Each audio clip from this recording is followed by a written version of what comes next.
ലൈസ കമിസ്ലിഹി ഷൈഉൻ, അള്ളാഹുവിനെ പോലെ മറ്റൊന്നില്ല, അവനെ പോലെ മറ്റൊന്നില്ല. അവൻ എന്നതുകൊണ്ടുള്ള ഉദ്ദേശം അള്ളാഹു തആലയാകുന്നു.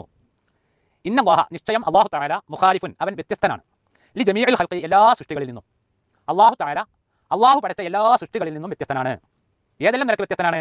ദാതൻ വ സിഫതൻ വ ഫിഅലൻ, സത്ത കൊണ്ടും വ്യത്യസ്തനാണ്, വിശേഷണം കൊണ്ടും വ്യത്യസ്തനാണ്, കർമ്മങ്ങളെ കൊണ്ടും വ്യത്യസ്തനാണ്.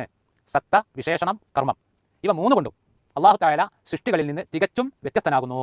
ഫഇന്നഹു ഖദീമുൻ, കാരണം അള്ളാഹു പണ്ടേ ഉള്ളവനാണ്. ഫലാ യുമാസിലു, അള്ളാഹു തആല സാദൃശ്യമാവുകയില്ല, ഹാദിസൻ, ഒരു ഉണ്ടായതിനോട്, ഒരു സൃഷ്ടിയോട്. വലാ യുമാസിലുഹു, അള്ളാഹുവിനോട് സാദൃശ്യമാവുകയില്ല, ഹാദിസുൻ, ഒരു സൃഷ്ടി. അള്ളാഹു തആല ഒരു സൃഷ്ടിയോടും ഇങ്ങോട്ട് സാദൃശ്യമാവുകയില്ല, ഒരു സൃഷ്ടികളും അള്ളാഹുവിനോട് അങ്ങോട്ടും സാദൃശ്യമാവുകയില്ല. കമാ ഖാല തആല, അള്ളാഹു തആല പരിശുദ്ധ ഖുർആനിൽ പറഞ്ഞ പോലെ, ലൈസ കമിസ്ലിഹി ഷൈഉൻ, അവനെ പോലെ ഒന്നുമില്ല. വഹുവ, അവൻ അസ്സമീഉ, എല്ലാം കേൾക്കുന്നവനാകുന്നു, അൽ ബസീർ, എല്ലാം കാണുന്നവനുമാകുന്നു. ഫല്ലാഹു മൗജൂദുൻ ലിദാതിഹി, അപ്പോൾ അള്ളാഹു തആല സ്വയം ഉള്ളവനാകുന്നു. വലാ വുജൂദ ലിഅഹദിൻ, ഒരാളും ഉണ്ടാവുകയില്ല, ഒരാൾക്കും ഉണ്മയില്ല, ഇല്ലാ ബിഇജാദിഹി, അള്ളാഹു തആല ഉണ്ടാക്കാതെ. അപ്പോൾ ഒരു വസ്തു ഉണ്ടാവണമെങ്കിൽ അത് അള്ളാഹു തആല ഉണ്ടാക്കണം, അല്ലാതെ ഒരു വസ്തുവിനും ഉണ്ടാവാൻ സാധിക്കുകയില്ല. വല്ലാഹു ഹയ്യും ബിദാതിഹി, അള്ളാഹു തആല സ്വയം ജീവനുള്ളവനാകുന്നു. വലാ ഹയാത ലിഅഹദിൻ, ഒന്നിനും ജീവൻ ഉണ്ടാവില്ല, ഇല്ലാ ബിഇഹ്യാഇഹി, അള്ളാഹു ജീവൻ നൽകാതെ. അള്ളാഹു തആല ജീവൻ നൽകാതെ ഒന്നിനും ജീവൻ ഉണ്ടാവുകയില്ല. ജീവൻ നൽകുന്നവൻ അള്ളാഹു മാത്രമാകുന്നു. അള്ളാഹു ഖദീറും ബിദാതിഹി, അള്ളാഹു സ്വയം കഴിവുള്ളവനാകുന്നു. വലാ ഖുദ്റത ലിഅഹദിൻ, ഒരാൾക്കും സാധ്യമല്ല, കഴിവില്ല, ഇല്ലാ ബിഖദാരിഹി, അള്ളാഹു കഴിവ് നൽകാതെ. വല്ലാഹു സമീഉൻ, അള്ളാഹു കേൾക്കുന്നവനാകുന്നു, എല്ലാം കേൾക്കുന്നവനാകുന്നു.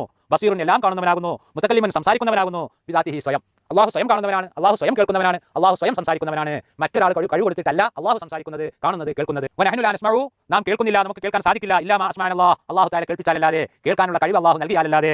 വലാ നുബ്സിറു, നാം കാണുകയില്ല, നമുക്ക് കാണാൻ സാധിക്കുകയില്ല, ഇല്ലാ മാ അറാനല്ലാഹ്, അള്ളാഹു കാണിച്ചു തന്നാലല്ലാതെ, കാണാനുള്ള കഴിവ് അള്ളാഹു തന്നാലല്ലാതെ. വലാ നതകല്ലമു, നമുക്ക് സംസാരിക്കാൻ സാധിക്കുകയില്ല, നാം സംസാരിക്കുന്നില്ല, ഇല്ലാ മാ അൻതഖനല്ലാഹ്, സംസാരിക്കാനുള്ള കഴിവ് അള്ളാഹു തന്നാലല്ലാതെ, അള്ളാഹു സംസാരിപ്പിച്ചാലല്ലാതെ. വനഹ്താജു ഇലൽ ജവാരിഹി മിൻ ഉദുനിൻ വഅയ്നിൻ വലിസാൻ, നമുക്ക് അവയവങ്ങൾ ആവശ്യമാണ്. ഏതുപോലെ? കാത് പോലെ, കണ്ണ് പോലെ, നാക്ക് പോലെ. കണ്ണ്, കാത്, നാക്ക് പോലെയുള്ള അവയവങ്ങൾ നമുക്ക് ആവശ്യമാണ്. വഹുവ ലാ യഹ്താജു ഇലൈഹാ, അള്ളാഹു തആലാക്ക് ഇതിന്റെ ഒന്നിന്റെയും ആവശ്യമില്ല. കാണാനും കേൾക്കാനും ഒന്നും അള്ളാഹു തആലാക്ക് കണ്ണിന്റെയും കാതിന്റെയും ആവശ്യമില്ല. വലൈസ ലിഇൽമിഹി മാദിൻ വലാ ഹാദിറുൻ വലാ മുസ്തഖ്ബിൽ, അള്ളാഹുവിന്റെ അറിവിന് ഭൂതകാലമെന്നോ വർത്തമാനകാലമെന്നോ ഭാവി കാലമെന്നോ ഇങ്ങനെയൊന്നുമില്ല. വനഹ്നു ലാ നഅലമു ഇല്ലാ മാ അലമനല്ലാഹ്, അള്ളാഹു തആല അറിയിച്ചു തരുന്നതല്ലാതെ നമുക്കൊന്നും അറിയാൻ സാധ്യമല്ല. ഫയുഖാലിഫു ജമീഅൽ കായിനാത്ത്, അപ്പോൾ അള്ളാഹു തആല എല്ലാ സൃഷ്ടികളോടും വ്യത്യസ്തനാകുന്നു. അള്ളാഹു പടച്ച സൃഷ്ടികളിൽ ഒന്നിനോടും അള്ളാഹു തുല്യനല്ല, സാദൃശ്യനല്ല, വ്യത്യസ്തനാണ്. വലൈസ ലഹു ജിസ്മുൻ വലാ ജാരിഹത്തുൻ, അള്ളാഹു തആലാക്ക് ശരീരമില്ല, അവയവങ്ങളുമില്ല. വലാ യഹ്വീഹി മകാനും വലാ സമാൻ, അള്ളാഹു തആലാക്ക് നിലനിൽക്കാൻ ഒരു കാലത്തിന്റെയോ ഒരു സ്ഥലത്തിന്റെയോ ആവശ്യമില്ല. വഹുവ ഖായിമുൻ ബിനഫ്സിഹി, അള്ളാഹു തആല സ്വയം നിലനിൽക്കുന്നവനാകുന്നു. ഈ പറഞ്ഞ ഒന്നിന്റെയും ആവശ്യമില്ലാതെ സ്വയം നിലനിൽക്കുന്നവനാകുന്നു അള്ളാഹു തആല. വലാ യഹ്താജു ഇലാ മഹല്ലി യഖൂമു ബിഹി, നേരത്തെ പറഞ്ഞത് നിൽക്കാൻ ആവശ്യമായ ഒരു സ്ഥലത്തിന്റെ ആവശ്യമില്ല. പിന്നീട് എന്ത് പറയുന്നു? വലാ മൂജിദിൻ യൂജിദുഹു, അവനെ ഉണ്ടാക്കുന്ന, സൃഷ്ടിക്കുന്ന ഒരു സൃഷ്ടാവിന്റെ ആവശ്യവുമില്ല. ബൽ ഹുവ മൂജിദുൻ ലിജമീഇൽ അഷ്യാ, എന്നാൽ ലോകത്തുള്ള എല്ലാ വസ്തുക്കളും അള്ളാഹു സൃഷ്ടിച്ചതാകുന്നു, അള്ളാഹു ഉണ്ടാക്കിയതാകുന്നു. ഖുദ്റത്തുല്ലാഹ്, അള്ളാഹുവിന്റെ കഴിവ്. ഇദാ റഅയ്ത സയ്യാറത്തൻ, നീ ഒരു കാർ കണ്ടാൽ, വതഅമ്മൽത ഫീ സുൻഇഹാ, അതിന്റെ നിർമ്മാണത്തെക്കുറിച്ച് നീ ചിന്തിക്കുകയും ചെയ്താൽ. ഒരു കാർ കണ്ടു നാം, ആ കാറിന്റെ നിർമ്മാണത്തെക്കുറിച്ച് നാം ഒന്ന് ചിന്തിച്ചു നോക്കി. തയക്കൻത അന്ന ലഹാ സ്വാനിഅൻ, തീർച്ചയായും അതിനൊരു നിർമ്മാതാവുണ്ട് എന്ന് നിനക്ക് ബോധ്യപ്പെടും. അന്ന ലദൈഹി, തീർച്ചയായും ആ നിർമ്മാതാവിനുണ്ട്. ഇൽമാമ ബി സയ്യാറത്തി, കാറിനെ കുറിച്ചുള്ള നല്ല സൂക്ഷ്മമായ ജ്ഞാനമുണ്ട്, അറിവുണ്ട് എന്ന് നമുക്ക് ബോധ്യമാകും. വന്നഹു യഖ്ദിറു അലാ തശ്കീലിഹാ, അതിനെ രൂപപ്പെടുത്താനുള്ള കഴിവും അവനുണ്ട് എന്ന് നമുക്ക് ബോധ്യപ്പെടും. എന്താണ് കാരണം? ലിഅന്നൽ അലാഖത ബൈന സ്വാനിഇ വൽ മസ്നൂഅത്തി, തീർച്ചയായും നിർമ്മാതാവിന്റെയും ഉൽപ്പന്നങ്ങളുടെയും ഇടയിലുള്ള ബന്ധം, അത് രണ്ടും തമ്മിലുള്ള ബന്ധം, നിർമ്മാതാവ്, ഉൽപ്പന്നം. അതുപോലെ വൽ ഖാലിഖ് വൽ മഖ്ലൂഖാത്ത്, സൃഷ്ടാവും സൃഷ്ടികളും തമ്മിലുള്ള ബന്ധം, മഫ്ഹൂമത്തുൽ ലികുല്ലി മൻ ലഹു അഖൽ, ബുദ്ധിയുള്ള എല്ലാവർക്കും മനസ്സിലാകുന്ന കാര്യമാകുന്നു. ഖാല തആല, അല്ലാഹു തആല പരിശുദ്ധ ഖുർആനിൽ പറഞ്ഞു, ഇന്ന ഫീ ഖൽഖിസ് സമാവാതി വൽ അർളി, നിശ്ചയം ആകാശഭൂമികളെ സൃഷ്ടിച്ചതിലുണ്ട്. അല്ലാഹു തആല ആകാശഭൂമികളെ സൃഷ്ടിച്ചു, അതിൽ ഉണ്ട്. അതുപോലെ വഖ്തിലാഫിൽ ലൈലി വന്നഹാർ, രാത്രിയും പകലും മാറി മാറി വരുന്നതിലുമുണ്ട്. വൽ ഫുൽക്കില്ലതി തജ്രി ഫിൽ ബഹരി ബിമാ യൻഫഉൻ നാസ്, ജനങ്ങൾക്ക് ഉപകാരപ്രദമായ വസ്തുക്കൾ വഹിച്ചുകൊണ്ട് കടലിലൂടെ സഞ്ചരിക്കുന്ന കപ്പലുകൾ, അതിലുമുണ്ട്. വമാ അൻസലല്ലാഹു മിനസ് സമാഇ മിൻ മാ, ആകാശത്തിൽ നിന്ന് അല്ലാഹു തആല മഴ ഇറക്കിയതിലുണ്ട്, മഴ വർഷിപ്പിച്ചതിലുണ്ട്. എന്നിട്ടോ ഫഅഹ്യാ ബിഹിൽ അർള ബഅദ മൗതിഹാ, ആ മഴ വർഷിക്കുന്നതിന് മുമ്പ് നിർജീവമായിരുന്ന ഭൂമിയെ അല്ലാഹു തആല ജീവിപ്പിച്ചു, അതിലുമുണ്ട്. അല്ലാഹു തആല മഴ വർഷിപ്പിച്ചു, ആ മഴ കാരണമായി നിർജീവമായി കിടന്നിരുന്ന, മരിച്ചു കിടന്നിരുന്ന ഭൂമിയെ അല്ലാഹു തആല ജീവിപ്പിച്ചു, ഇതിലുമുണ്ട്. അതുപോലെ വബസ്സ ഫീഹാ മിൻ കുല്ലി ദാബത്തിൻ, എല്ലാ ജന്തുക്കളെയും അല്ലാഹു തആല ഭൂമിയിൽ പരത്തി. മാത്രമല്ല വതസ്രീഫിർ റിയാഹ്, കാറ്റുകളെ നിയന്ത്രിക്കുന്നതിലുണ്ട്. കാറ്റുകൾ ചിലപ്പോൾ വന്ന മാരുതനായി വരുന്നു, ചിലപ്പോൾ കൊടുങ്കാറ്റായി വരുന്നു, ചുഴലിക്കാറ്റായി വരുന്നു, പല പേരുകളിലും കാറ്റ് വരുന്നു. ഇതൊക്കെ അള്ളാഹു നിയന്ത്രിക്കുന്നു. വതസ്രീഫിർ റിയാഹ്, കാറ്റുകളുടെ നിയന്ത്രണത്തിലും, അതുപോലെ സഹാബിൽ മുസഖരി ബൈന സമാഇ വൽ അർദ്, ആകാശഭൂമിക്കിടയിൽ കീഴ്പ്പെടുത്തി നിർത്തപ്പെട്ടിരിക്കുന്ന മേഘങ്ങളിലും അതിൻ്റെ സൃഷ്ടിപ്പിലും ഒക്കെയുണ്ട്. എന്തുണ്ട്? ലആയാത്തിൽ ലിഖൗമി യഖിലൂൻ, ചിന്തിച്ച് ഗ്രഹിക്കുന്ന മനുഷ്യർക്ക് ദൃഷ്ടാന്തങ്ങളുണ്ട്. കാല അഅറാബി, ഒരു അഅറാബി പറഞ്ഞു. അഅറാബി എന്ന് പറഞ്ഞാൽ അറബ് രാജ്യങ്ങളിൽ ഗ്രാമപ്രദേശങ്ങളിൽ ഉൾപ്രദേശങ്ങളിൽ താമസിക്കുന്നവർക്കാണ് അഅറാബി എന്ന് പറയുന്നത്. ഒരു അഅറാബി പറഞ്ഞു, അൽ ബഅറത്തു തദുല്ലു അലൽ ബഈർ, ഒട്ടക കാഷ്ടം ഒട്ടകത്തെക്കുറിച്ച് സൂചന നൽകുന്നു. നമ്മുടെ നാട്ടിൽ പറയുകയാണെങ്കിൽ ചാണകം, അത് ഒരു മൃഗത്തെക്കുറിച്ച് നമുക്ക് സൂചന നൽകുന്നു. നാം ഒരു വഴിയിലൂടെ പോകുമ്പോൾ അവിടെ ചാണകം കാണുന്നു, അപ്പോൾ നമുക്ക് മനസ്സിലാകും ഇതിലൂടെ ഒരു മൃഗം നടന്നു പോയിട്ടുണ്ട്.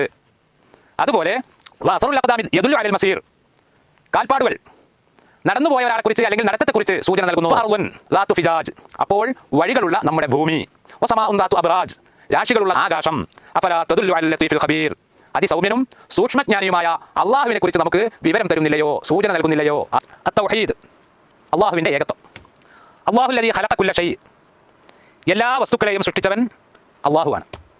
എല്ലാ വസ്തുക്കളെയും സൃഷ്ടിച്ചവൻ അള്ളാഹുവാണ്. വഹുവല്ലദീ യർസുഖു കുല്ല ഹൈ, എല്ലാ ജീവികൾക്കും ഭക്ഷണം നൽകുന്നവനും അവനാണ് അള്ളാഹു തആല. വഹുവല്ലദീ യുദബ്ബിറു കുല്ല അംർ, എല്ലാ കാര്യങ്ങളും നിയന്ത്രിക്കുന്നവനും അവനാണ് അള്ളാഹുവാണ്. ബിയദിഹിൽ ഖൈറു വശർ, അവൻ്റെ നിയന്ത്രണത്തിലാണ്, അധീനതയിലാണ് നന്മയും തിന്മയുമെല്ലാം. വഹു അലാ കുല്ലി ഷൈഇൻ ഖദീർ, അവൻ എല്ലാറ്റിനും കഴിവുള്ളവനാകുന്നു, എല്ലാ കാര്യങ്ങൾക്കും കഴിവുള്ളവനാകുന്നു അവൻ അള്ളാഹു. ഫലാ മഅബൂദ ബിഹഖിൻ ഇല്ലല്ലാഹ്, അപ്പോൾ സത്യമായും ആരാധിക്കപ്പെടാൻ അർഹതയുള്ളവൻ, ആരാധനക്ക് അർഹൻ ഒരാളുമില്ല ഇല്ലല്ലാഹ്, അള്ളാഹു ഒഴികെ, അള്ളാഹു അല്ലാതെ. ഫദാലിക ഹുവ മഅനാ കലിമത്തി ലാ ഇലാഹ ഇല്ലല്ലാഹ്, ഇത് തന്നെയാണ് ലാ ഇലാഹ ഇല്ലല്ലാഹ് എന്ന വാചകത്തിൻ്റെ സാരം, അർത്ഥം. ആരാധനക്ക് അർഹൻ അള്ളാഹു അല്ലാതെ മറ്റൊരാളില്ല. ഫതൗഹീദു, അപ്പോൾ തൗഹീദ് എന്ന് പറഞ്ഞാൽ അൻ തഅ്തഖിദ, നീ ഉറച്ചു വിശ്വസിക്കലാണ്, നീ മനസ്സിൽ ഉറപ്പിച്ച് വിശ്വസിക്കലാണ്. എന്ത്? അന്നല്ലാഹ, തീർച്ചയായും അള്ളാഹു തആല ഹുവ റബ്ബു കുല്ലി ഷൈഇൻ, അവൻ എല്ലാ വസ്തുക്കളുടെയും സൃഷ്ടാവും രക്ഷിതാവുമാണ് എന്ന് നീ മനസ്സിൽ ഉറപ്പിച്ച് വിശ്വസിക്കലാണ്. അന്നഹു ലാ യസ്തഹിഖുൽ ഇബാദത അഹദുൻ ഗൈറുഹു, അവനല്ലാതെ, അള്ളാഹു അല്ലാതെ ആരാധനക്ക് അർഹൻ മറ്റൊരാളില്ല, ആരാധനക്ക് അർഹൻ അള്ളാഹു അല്ലാതെ മറ്റൊരാളില്ല എന്ന് മനസ്സിൽ ഉറപ്പിക്കലാകുന്നു. വഹാദൽ ആലമുല്ലദീ ഹുവ അലാ അതമ്മി നിളാമിൻ, നാം ഈ കാണുന്ന പ്രപഞ്ചം, ആകാശം ഭൂമി എല്ലാം ഉൾപ്പെടുന്ന ഈ പ്രപഞ്ചം, അലാ അതമ്മി നിളാമിൻ, അത് സമ്പൂർണ്ണമായ ഒരു ഘടനയിലാണ്. അതുപോലെ വ അബ്ദഇ സുൻഇൻ, നല്ല സമ്പൂർണ്ണമായ മെച്ചമായ നിർമ്മിതിയുമാകുന്നു അത്. പ്രപഞ്ചം സമ്പൂർണ്ണമായ ഘടനയാണ്, മെച്ചമായ നിർമ്മിതിയുമാണ്. അതിൻ്റെ നിർമ്മാതാവ് ഏകനാണ് എന്നതിന് വ്യക്തമായ തെളിവാകുന്നു. ഈ പ്രപഞ്ചം സൃഷ്ടിച്ചു പരിപാലിക്കുന്ന ഒരാൾ, അവൻ ഏകനാകുന്നു എന്നതിൻ്റെ തെളിവ് തന്നെയാണ് ഈ സമ്പൂർണ്ണമായ ഘടനയും രീതിയും, അതുപോലെ തന്നെ മെച്ചപ്പെട്ട ഒരു ഘടനയും അതിനുള്ളത്, നിർമ്മിതിയും അതിനുള്ളത്. കാലത്തായ അള്ളാഹു തആല പറഞ്ഞു, ലൗ കാന ഫീഹിമാ ആലിഹത്തുൻ ഇല്ലല്ലാഹ്, ആകാശഭൂമികളിൽ അള്ളാഹു അല്ലാത്ത ദൈവങ്ങൾ ഉണ്ടായിരുന്നുവെങ്കിൽ ലഫസദത, അത് രണ്ടും നശിച്ചു പോകുമായിരുന്നു. ഫസുബ്ഹാനല്ലാഹ്, അള്ളാഹു തആല എത്ര പരിശുദ്ധനാണ്. റബ്ബിൽ അർശി, അർശിൻ്റെ സൃഷ്ടാവായ ഉടമയായ അള്ളാഹു എത്ര പരിശുദ്ധനാണ്. അമ്മാ യസിഫൂൻ, അവർ പറയുന്ന വിശേഷണങ്ങളെ തൊട്ട് എത്ര പരിശുദ്ധനാകുന്നു.